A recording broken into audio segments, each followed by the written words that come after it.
د هغې نه بعد ورور سوال کړی دی چې یو سړی د جمعې په شپه باندې مړ شي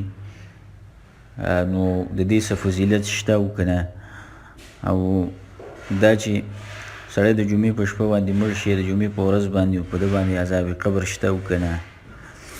د دې خبرې جواب ولا حول ولا قوة الا بالله هغه دا دی چې مؤمن چې کله هم د دعا غواړي خاص کر په منځونو کې نو د عذاب قبر نه وروسته نبي صلی الله علیه وسلم هم دعاګانې غوښتلي دي او دا حق دی او ثابت دی او دا به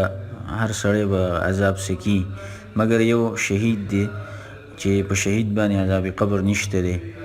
نور به هر یو سړی د عذاب قبر سره مخامخ کېږي او الله سبحانه وتعالی دې موږ ټولو ته اسان کړي. او صرف دغه شهید مستثنا دی ځکه چې شهید د مرګ په وخت کې او د شهادت په وخت کې دسه چې کومه صحنه جوړه شوي نو هغه دومره سخت دی چې هغه عذاب قبر نه سخت دی هغه صحنه،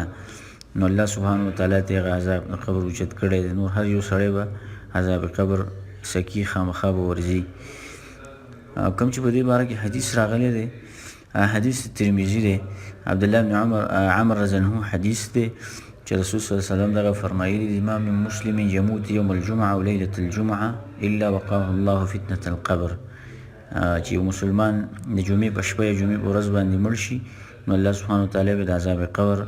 د هغې نه وساتي، د سوال نه د سوال کولو نه او د عذاب ورکولو نه دې نه به الله وساتي. لیکن امام ترمذي رحمه الله دا حدیث غریب کړی دی و منقطع الاسناد او سند یې کټ شوی دی، منقطع سند دی، او ابن حجر رحمه الله دا حدیث ضعیف کړی دی او نورو علماو دا حدیث ضعیف کړی محدثینو، اگر که شیخ البانی رحمه الله کتاب الجنایز کې احکام الجنایز چې کوم دغه کتاب دی مشهور په هغې کې دا حدیث صحیح کړی دی او هغه وایي چې مجموعه طرق راولي نو دا حدیث حسن درجې ته رسي یا صحت ته رسي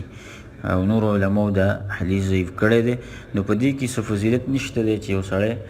د جمعې په ورځ باندې مړ شي یا په بله ورځ باندې مړ شي، دا د انسان څه کسبي عمل نه دی چې یو سړی وایي چې زه د جمعې په ورځ باندې مړ شم، بلکې د الله سبحانه وتعالی مرګ لیکلی دی او انسان باندې راولي چې کوم ځای کې وغواړي او کله وغواړي، نو دا د انسان څه خپل عمل دخل په دې کې نشته دی. اگر که امام بخاری رحمه الله ابوبکر رضی الله عنه خبر راوړی دی چې هغه د عائشة رضی الله عنها د رسول صلی الله علیه وسلم د وفات تپوس وکړه چې هغه په کومه ورځ وفات شوی نو هغې ورته یوم الاثنین یاده کړه د پیر ورځ، نو بیا ابوبکر رضی الله عنه هم دغه تمنا ورزو وکړه چې الله ماله په دغه ورځ باندې مرګ راولي، نو هغه هم دغه شانته وشو چې الله سبحانه وتعالی ابوبکر رضی الله عنه له د پیر په ورځ باندې مرګ راوستو او الله دغه ارزو پوره کړه. نو اگر که دغه کې د رسول صلی الله علیه وسلم سره هغه دومره مینه محبت و چې هغه دا غوښتل چې د رسول صلی الله علیه وسلم په کومه ورځ باندې وفات شوی دی نو په هغې ورځ باندې مال هم مرګ راشي، لیکن په دې کې دا خبره نشته دی چې